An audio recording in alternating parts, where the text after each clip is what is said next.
Good morning, everybody, and welcome to Wisdom Exchanged 14. And we're going to talk about the power of your personality. So, we've done 2 weeks of Wisdom Exchange, and I'm learning a lot. But today, we're all going to be talking about the power of your personality. I want to really know how to give you guys value and really stress the importance of why it's so important to know our personality, or some people refer to it as personal reality, because it really puts into perspective how we as human beings go about navigating our lives. So we use our personality in our career and relationships. You see some people drawn to certain careers more than others, or certain relationships more than others. And so when we take these personality tests, some people might say, oh, that's nice. But now going a level further and going a depth further to really understand these maps and to really understand how we can view ourselves and how we can view our strengths, our challenges and weaknesses, and how we can really use them. So today's all about piloting your personality with wisdom, because this will save in a lot of heartaches, a lot of headaches, and a lot of soul aches, right? To go to where you want to go in life. And realizing that you're not just your personality, it's your personal reality, but you're rather the observer behind it. So, like we talked about the different spiritual traditions or psychologies, we are able to witness, okay, this is where my extroversion certain trait is leading me, or this is where my openness or conscientiousness is leading me. So we're able to gain more awareness about certain aspects of our personality, and then influence that with the wisdom, with the perception sitting behind the personality.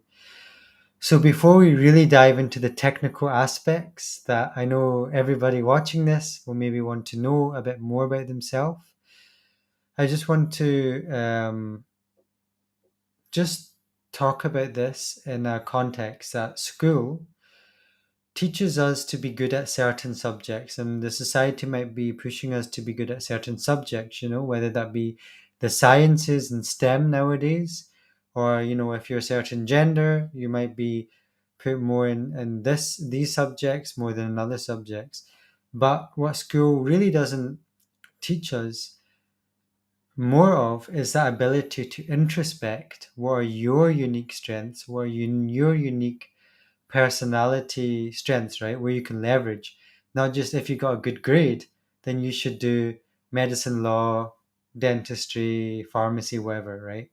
But really, if you have 5 A's, but a school barrier, uh, or the university course has like 3 B's as the entry requirement, you can still go to that even if you got 5 A's, because maybe your personality will do much better off in that area.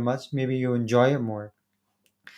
Even after university and the career and stuff, there might be a bigger wage or maybe bigger possibilities in a certain direction, but that might not do your soul, your heart, your mind justice.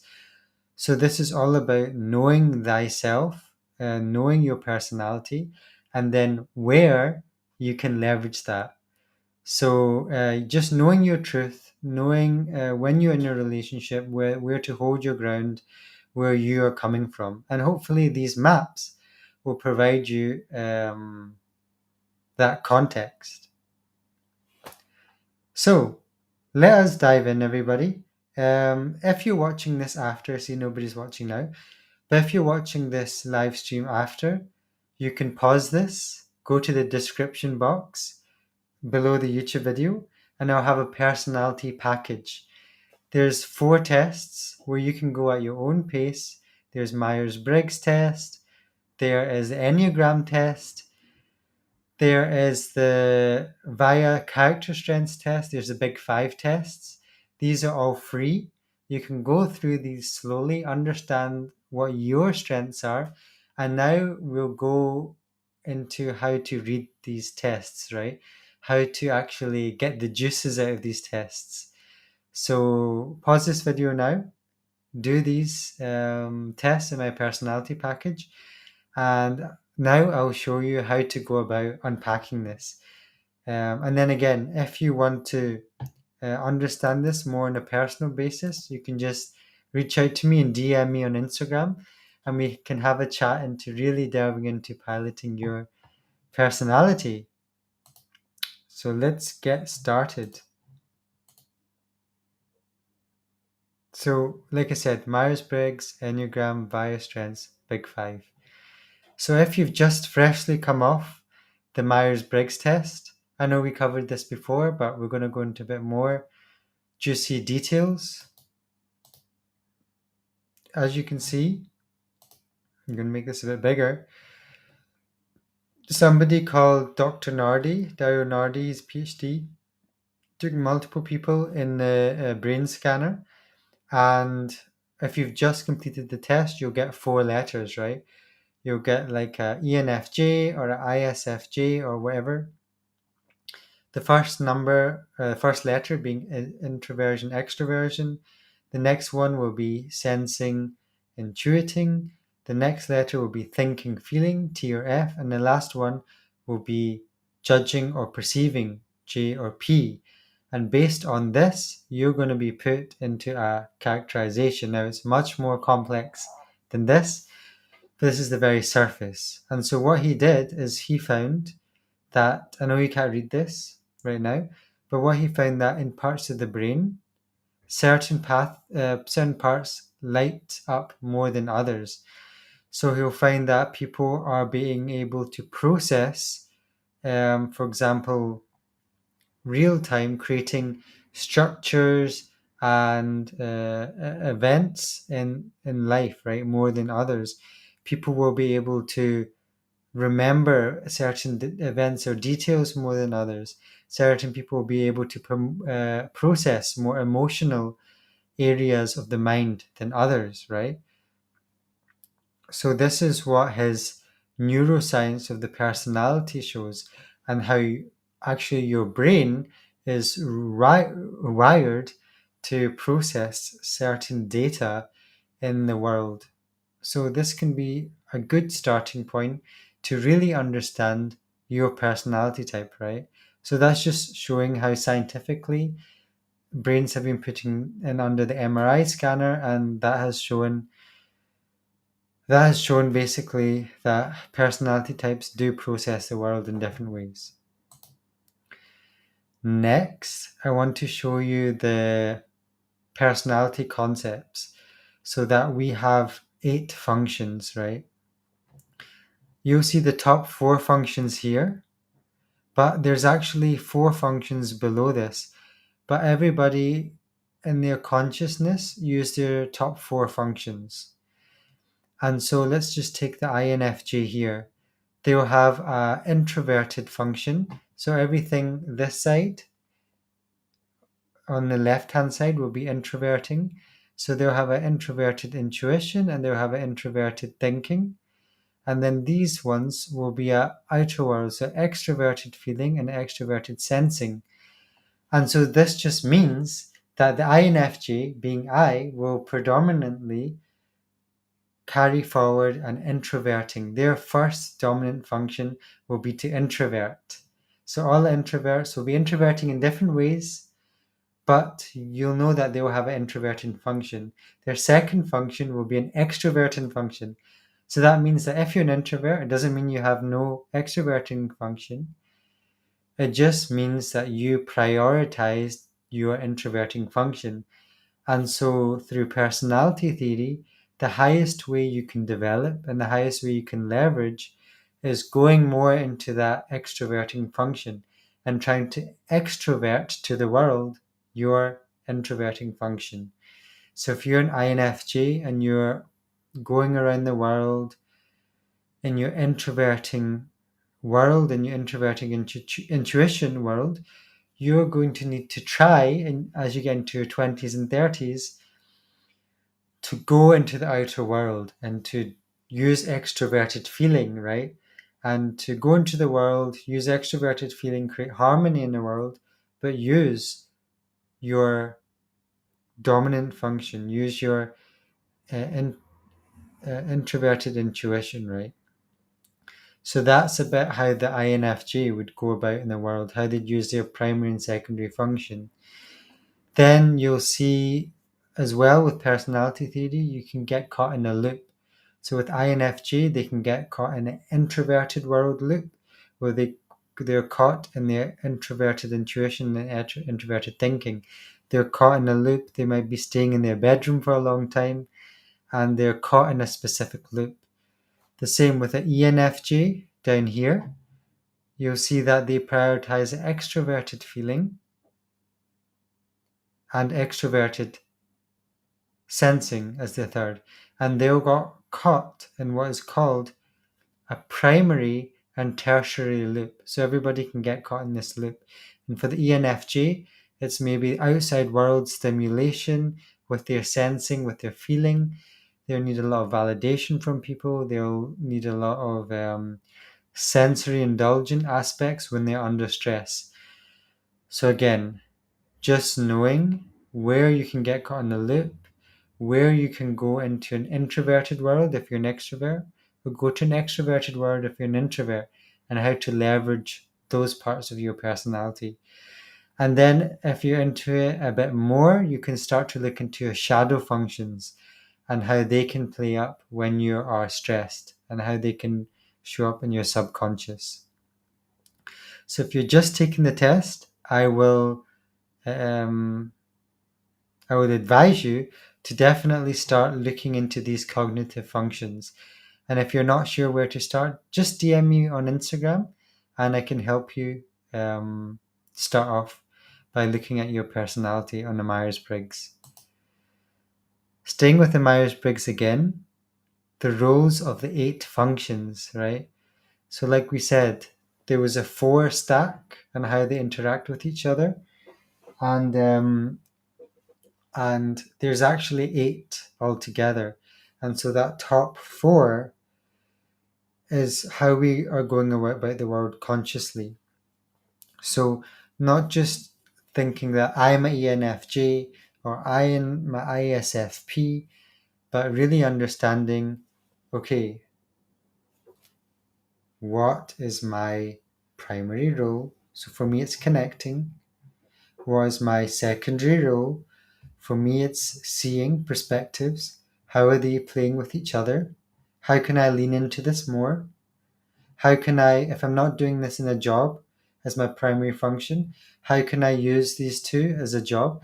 Because if I'm using something like too much TE in my job, too much TI in my job, and not these two, then I can actually feel my personality can feel stressed because I feel like I'm not using my dominant functions, right? I'm using these functions equally. If I'm in a relationship with someone who sees the world in this way, and I'm seeing in the world as this way, that can cause a stress, right? Maybe in a work scenario it's good, but in a relationship it can cause a lot of stress. Whereas a mirror identity, if somebody is using FI valuing and I'm using connecting, they're both feeling, but this person could be more on valuing their own sense of identity, valuing their own emotions. And I can be valuing other people, and someone can pull me maybe into valuing my own emotions, and I can pull others into valuing the group's emotions. So you can start to see in a relationship how different people can pull you. Like if I'm with INFJ, they can pull me into my secondary function and I can pull them into their primary function. And if I'm in a job, I can definitely have stress if I'm not using these two, right?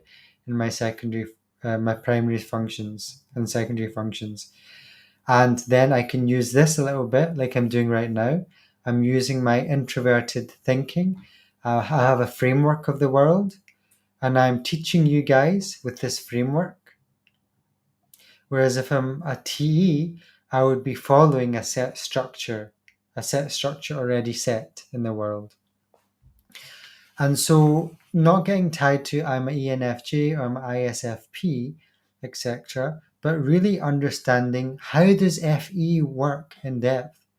What is FE trying to do in the world, this mental process, right? Characterized by Carl Jung. What is FI trying to do? What is TI trying to do? And how are these playing with each other? And how does FE interact with TE, right?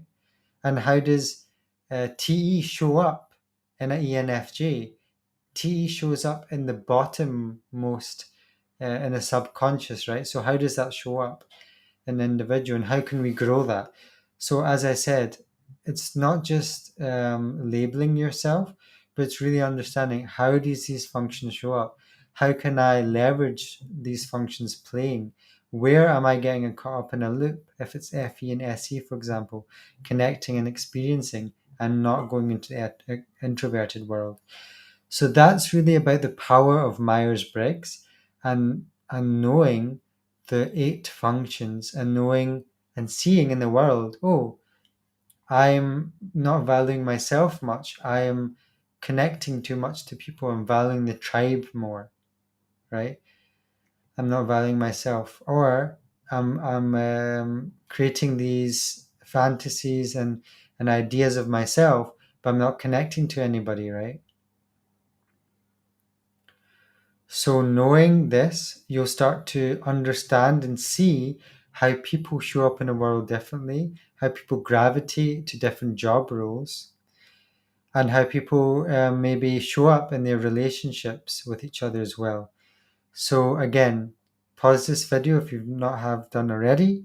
Go into the personality package that I've made in the description and do the Myers-Briggs test and shoot me a DM. Let me know what Myers-Briggs test you are. And I can give you some resources, some great podcasts into really understanding yourself deeper.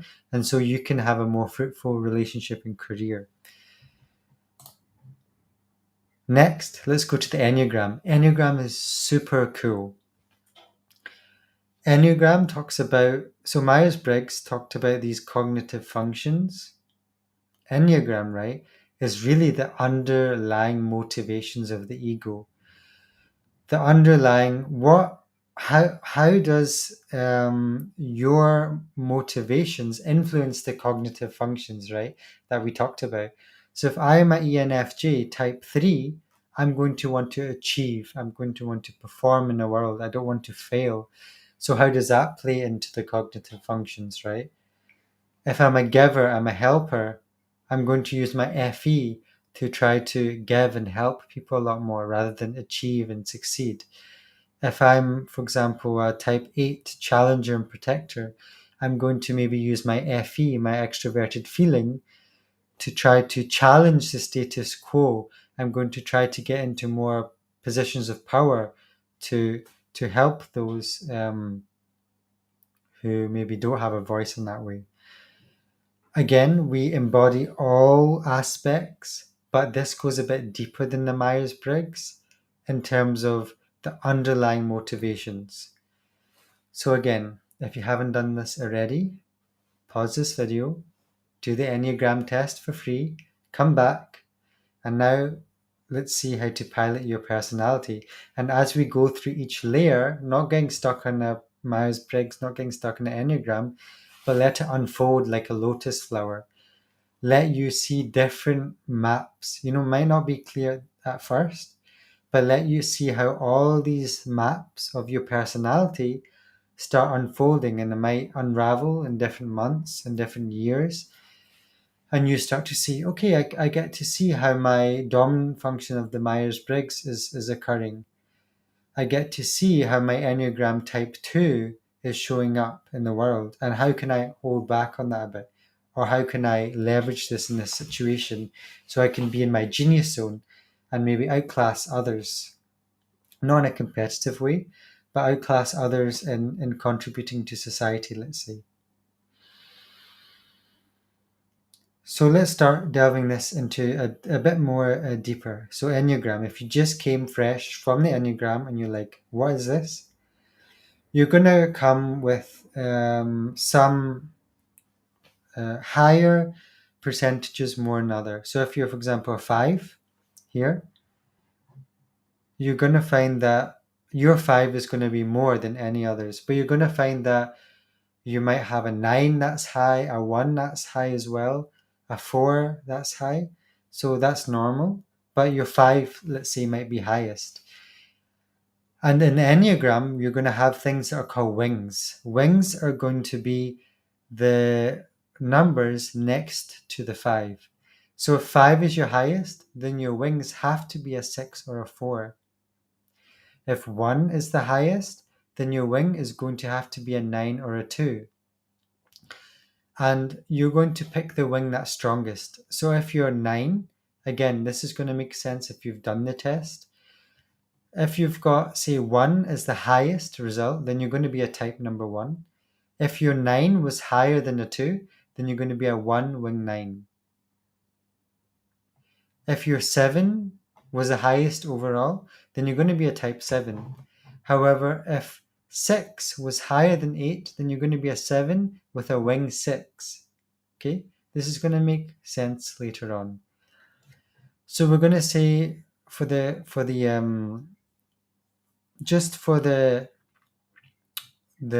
example of this, let's say we're type 5. We're an observer, we're a thinker, we're in our head space. So now you get to see it's going deeper, right? There's a body area, there's a heart area, there's a head area. So if I'm a type 5, primarily, everybody embodies the types, but if I'm a type 5, I'm going to be really an observer, really a thinker, a sort of philosopher here. But if I'm a type 4 is high as well, I'm going to be a 5 wing 4. And that means that I go about the world and observe and a thinker role. Maybe I'm good at project management. Maybe I'm good at a systems analyst.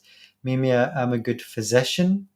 But I've got this, I'm pulling from a romantic and artist side. So maybe I've got a creative aspect that flows into my work. How do I lean into that? How do type 4s show up, right? But primarily, how do type 5, if I'm not in a career that's a type 5, for example, career, how can I leverage myself to be in that? But if I'm already in a career that's a type 5 and I know my wing 4, how can I leverage that creative, romantic artist side into my project management, let's say? How can I involve my heart more into this area? So now that we've established the wings and the head and the heart and the body, let's now see under times of stress and under times of growth.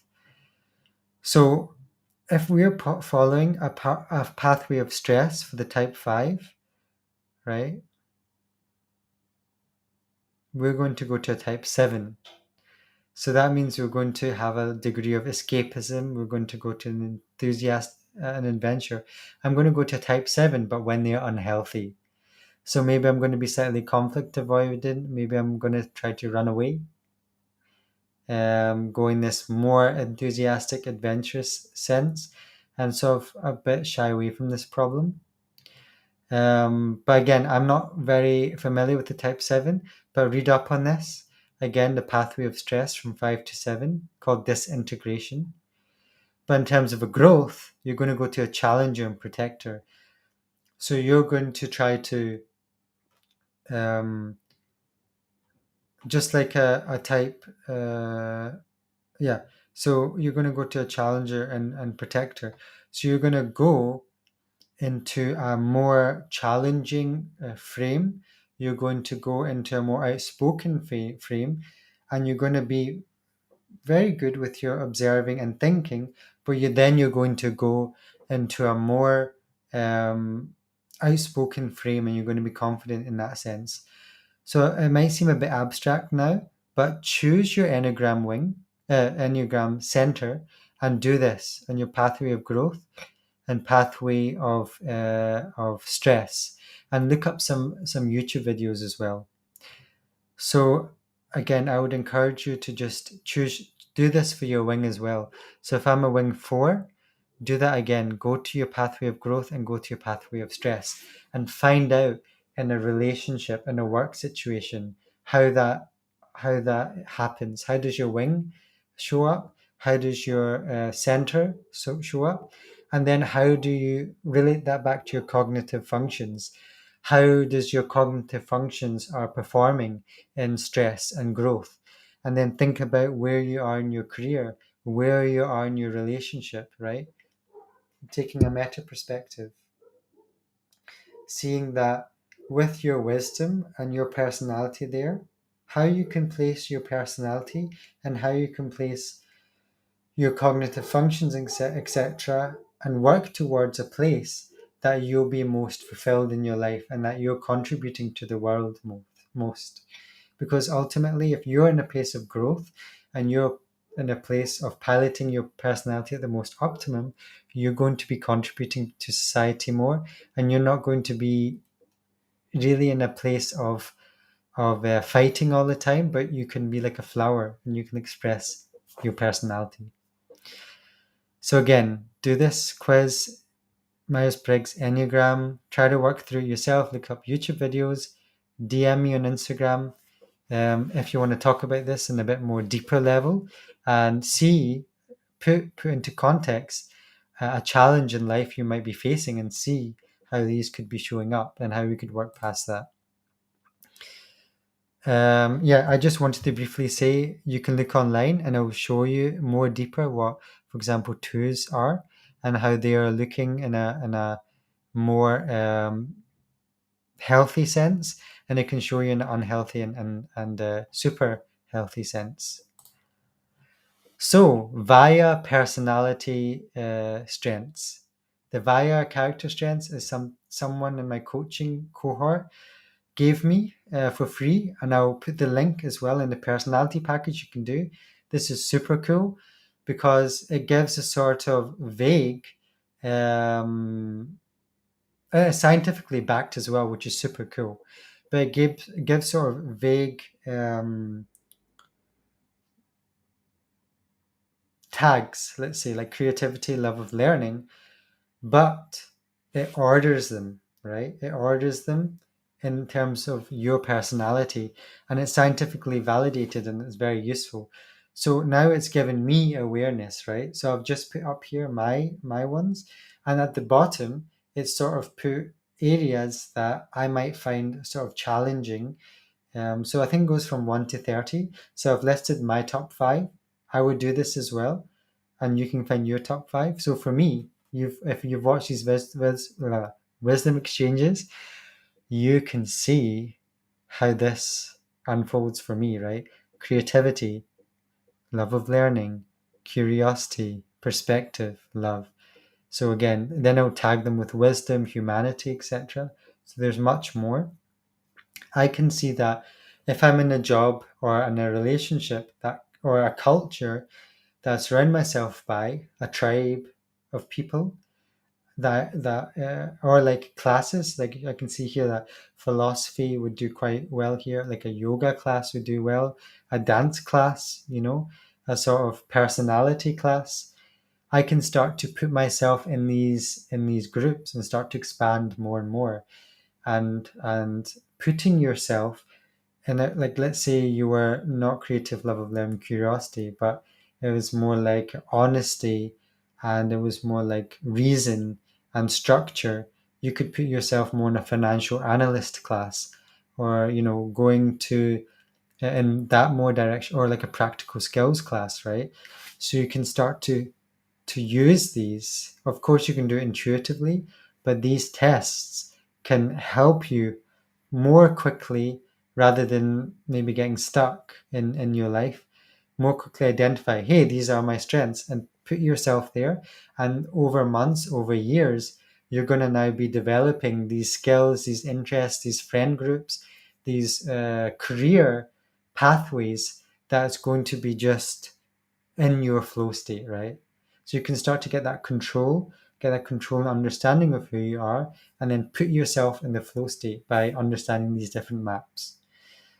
So like I've been doing job crafting in my own work using these creativity, love of learning, curiosity.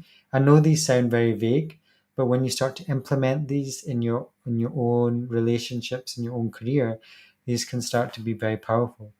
So again, I cannot really help you. It's very abstract right now.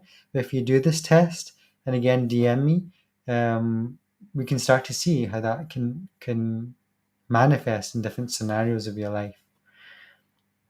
So it's scientifically backed, and I would really, really recommend this test. And again, look at the ones that you're not so challenged with, and see how you can how you can how you can get a bit better in that, but also how you can maneuver into areas that you're let's say a bit challenged by. And then we're going to go to the big five personality test. I've covered this before, so I won't go into that big detail. But again, you can do it for free in that personality package. So let's see your openness. Again, you can see certain jobs related to this openness, your conscientiousness, how organized and dependable you are, efficient versus easygoing. Again, if you like a high C-suite corporate job, or if you like a more easygoing, maybe it's a more relaxed teaching environment, maybe a nursery school. Extroversion, solitary reserve, maybe you're a solitary lab researcher. Outgoing and energetic, you're an events manager. So again, you can start to see, right? Maybe you're not feeling so fulfilled in your job, or some culture of a company. Then you can start to shift, right? You can start to get intellectual understanding, and with your wisdom, shift yourself. Agreeableness. If you're talking with your boss, or if you're in a relationship, you can actually start to say, hey, I'm actually feeling that I am quite agreeable here, and start to vocalize that more. And then you're starting to know you have to push a bit more to get your needs met. Or if you're a bit challenging and detached, you can start to soften up a bit and start to tell people, I know I'm a bit challenging here, but start to listen a bit more. Or if you are a bit challenging, go to where you grow, go join a debates club, climb a bit more in your career where you want to be challenged in that. And then neuroticism, are you sensitive? Are you nervous? Do you want to help people in a more empathetic way? Are you secure and confident? Do you want to push yourself in terms of psychological stress? And how do these overlap with each other? This is just the surface. We can delve into it more. We can see how these play with the Myers-Briggs, with the bias strengths. So as we get these maps, we can start to lay these out across relationships and careers, and really start to move in these different areas. Next, the last one, I don't have a test for this, but if you're able to find one that's free, go for it. This is not in the personality package, so I won't cover it as in depth, but DISC, right? For example, I'm an IS, so I'll have a people focus here. I know that I struggle with task focused things, and with more dominant and compliant things. But for example, I'm really able to get into this reflective state and this active state. I really like inspirational stuff, interactive stuff, and being supportive and sincere with people. But it does mean that, for example, I would struggle with some sensitive and being impulsive, in that I would maybe want to jump from one task to another. So that's just a bit about me, but you could find you, and it's good for me to be vulnerable as well, just to show how I can get the clarity and the depth here.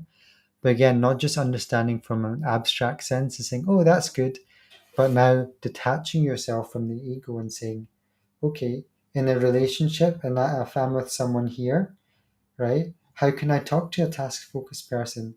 Or if there's two people focused people, what can they what can their blind spot be, right?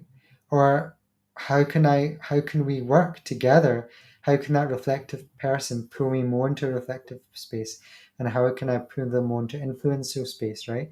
If you're in a partnership, if you're in a marriage, if you're in a colleague setting, if you're in a management employee setting, if you're in a parent child setting, knowing all these maps and knowing where we can pull each other in, and knowing if we're in this sort of work setting or this sort of family culture or friend group, how we can pull ourselves into more of these culture and build a space where we are swimming and we are thriving, right?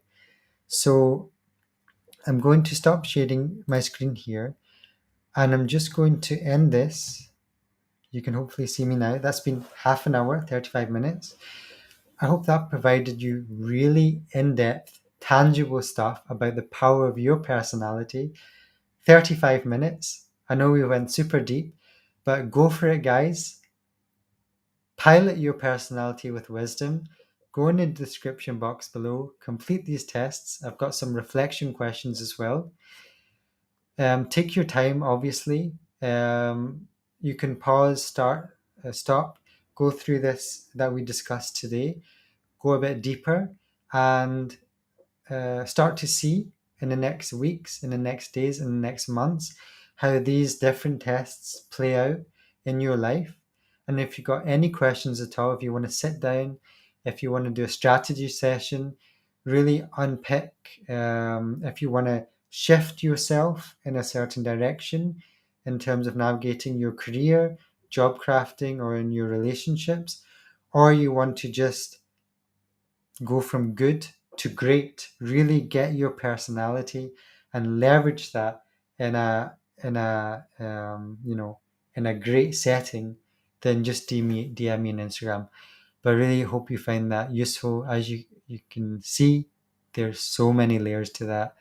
But I will leave it there, everybody. Let me know as well what you'd like to discuss in the future. But I hope you find that useful. I enjoyed talking about this. This was super awesome. And I wish you guys a really good day ahead. It's raining here in Scotland, so I'll try to keep myself smiling as well. But take care, everybody, and I'll see you next time. Bye bye.